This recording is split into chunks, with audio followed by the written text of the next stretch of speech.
Κύριε Πρόεδρε, κύριοι Υπουργοί, κυρίες και κύριοι συνάδελφοι.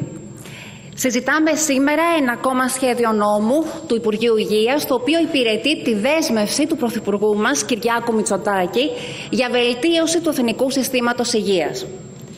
Ζήσαμε 4 δύσκολα χρόνια που όλα τα συστήματα υγείας δοκιμάστηκαν από την πανδημία. Όμως το δικό μας εθνικό σύστημα στάθηκε όρθιο. Και τα καταφέραμε καλύτερα από χώρες που ενδεχομένως να είχαν πιο όρημα συστήματα, παρά το γεγονός ότι την περίοδο 2010-2019 η υγεία επιβαρύνθηκε σημαντικά από την οικονομική κρίση, τη γύρανση του πληθυσμού, αλλά και την κρατική αδυναμία. Μειώθηκαν οι δαπάνες υγείας, μειώθηκαν οι απλές κλίνες στα νοσοκομεία και δυστυχώς μειώθηκε και το προσωπικό στα νοσοκομεία. Την ίδια ώρα έμεινε σταθερός, αλλά πολύ κάτω από το μέσο όρο, ο αριθμός των κλινών ΜΕΘ. Η κατάσταση που κληθήκαμε να αντιμετωπίσουμε το 2019 ήταν ομολογουμένως πολύ άσχημη και επιδεινώθηκε από την πανδημία. Εκμεταλλευτήκαμε όμως τη συγκυρία και θέσαμε στέρεα θεμέλια. Όχι στα λόγια, αλλά με πράξεις. Το 2019 οι δαπάνες του ΕΣΥ ήταν 3,8 δισεκατομμύρια ευρώ. Τις φτάσαμε στα 5,2 δισεκατομμύρια ευρώ. Το σύνολο εργαζομένων στα νοσοκομεία ήταν 100.000, ενώ σήμερα είναι 107.000. Υπάρχει ακόμη αύξηση 10% στους μισθούς του ιατρικού προσωπικού, ενώ όσον αφορά στις ΜΕΘ, το 2019 ήμασταν κάτω από τις 600 και σήμερα προσεγγίζουμε τις 1.300 ΜΕΘ. Και αυτό είναι μια σημαντική παρακαταθήκη. Παράλληλα, συνεχίζεται η μεταρρύθμιση του προσωπικού ιατρού και πλέον έχουμε περίπου 5 εκατομμύρια πολίτες που είναι εγγεγραμμένοι. Όμως έχουμε πολλά βήματα ακόμη να κάνουμε. Αντίστοιχα πλέον έχουμε πάνω από 90 εκατομμύρια άειλες συνταγές και πάνω από 40 εκατομμύρια άειλα παραπεμπτικά για εξετάσεις. Όπως γίνεται αντιληπτό, έχουμε θέσει ισχυρά θεμέλια και έχουμε την άποψη ότι σε βάθος τετραετίας η εικόνα δεν θα θυμίζει τίποτα από το παρελθόν. Σήμερα λοιπόν είμαστε εδώ για να πραγματοποιήσουμε αυτή την προσπάθεια. Με το υποσυζήτηση νομοσχέδιο υλοποιούμε τον μεγάλο στόχο της αναδιάρθρωσης του ΕΣΥ, η οποία θα φέρει σταδιακά την ενίσχυση και αποσυμφόρησή του. Μέσα από ένα καινοτόμο σχέδιο νόμου θέτουμε σοβαρές βάσεις για ένα ασφαλές και ποιοτικό σύστημα υγείας προς όφελος του πολίτη. Βελτιώνουμε τις συνθήκες εργασίας των ιατρών με στόχο την αποτελεσματικότερη κάλυψη των αναγκών των ασθενών μας. Δεν τιμάει κανέναν στη χώρα μας πως μέχρι σήμερα, ακόμα και σήμερα στην πατρίδα μου, την Εύβοια, λίγα μόνο δεκάδες χιλιόμετρα μακριά από την αίθουσα, υπάρχουν κενά και ελλείψεις σε υποδομές, με αποτέλεσμα οι άνθρωποι να πρέπει να τρέξουν έως την Αθήνα για περίθαλψη. Πλέον καθιερώνεται κατ' εξαίρεση δυνατότητα των ιατρών του ΕΣΥ να ασκούν και ιδιωτικό έργο. Να τονίσω εδώ ότι αυτή η δυνατότητα δεν παρέχεται σε καμία περίπτωση σε βάρος των καθηκόντων τους ως εργαζομένων ιατρών του ΕΣΥ, αλλά θα γίνεται υπό όρους και προϋποθέσεις με σκοπό τη διασφάλιση της προτεραιότητας της δημόσιας υγείας.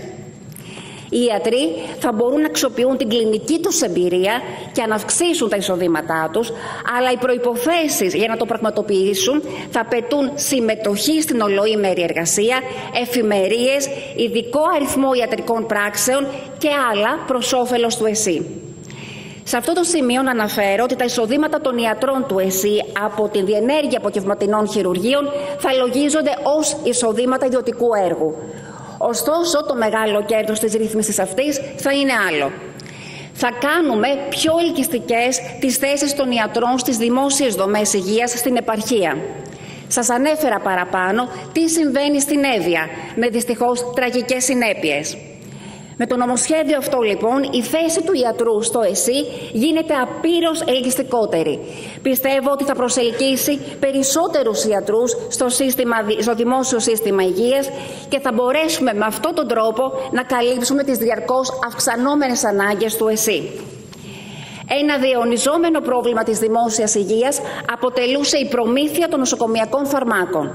Πλέον το σύνολο της φαρμακευτικής δαπάνης μεταφέρεται στην Εθνική Αρχή Προμήθειας Υγείας. Τι θα πετύχουμε με αυτό?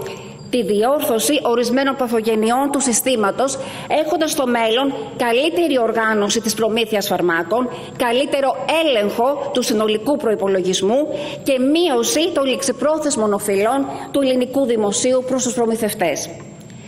Επιπροσθέτως, γνωρίζουμε πως ο κίνδυνος του COVID παραμονεύει πάντα και ως εκ τούτου ο κρατικός μηχανισμός πρέπει πάντοτε να βρίσκεται σε ετοιμότητα, ένα βήμα μπροστά, ώστε να μην ζήσουμε πάλι τις άσχημες καταστάσεις του 2020 και του 2021. Ο εμβολιασμός θα μπορεί πλέον να διενεργείται και από ιδιωτικά φαρμακεία έναντι μικρού αντιτίμου. Θα υπάρχει δυνατότητα εμβολιασμού κατοίκων για τους συμπολίτες μας που αδυνατούν να μεταβούν στις δομές εμβολιασμού, ενώ παρατείνονται και οι συμβάσεις εργασίας προσωπικού επικουρικού προνοιακών φορέων. Δεν θα αφήσουμε, κυρίες και κύριοι, τίποτα στην τύχη του. Θα είμαστε προετοιμασμένοι για πανενδεχόμενο, πάντοτε με στόχο τη δημόσια υγεία. Εξίσου σημαντική ρύθμιση, η οποία αποδεικνύει τον ανθρώπινο άξονα του νομοσχεδίου, είναι η δυνατότητα ανασφάλιστων και ευάλωτων κοινωνικών ομάδων να λαμβάνουν συνταγογράφηση, θεραπευτικές πράξεις και διαγνωστικούς ελέγχους από προσωπικούς ιατρούς, των οποίων αποτελούν εγγεγραμμένοι ασθενείς. Η υγεία, κυρίες και κύριοι συνάδελφοι, είναι το ύψιστο αγαθό και δεν θα αφήσουμε κανέναν αβοήθητο. Συνοψίζοντας, για τη Νέα Δημοκρατία η ενίσχυση του ΕΣΥ ήταν εκτός από προεκλογική δέσμευση και ηθική ανάγκη. Ανάγκη να στηρίξουμε κάθε πολίτη, είτε αυτός βρίσκεται στη Σκύρο, είτε στην Κάριστο, είτε στο Αλιβέρι, στην Ιστιαία, την Εδιψό ή σε κάθε γωνιά της Εύβοιας ή της Ελλάδας, ώστε να έχει πρόσβαση σε ποιοτικές και αξιοπρεπείς υπηρεσίες υγείας.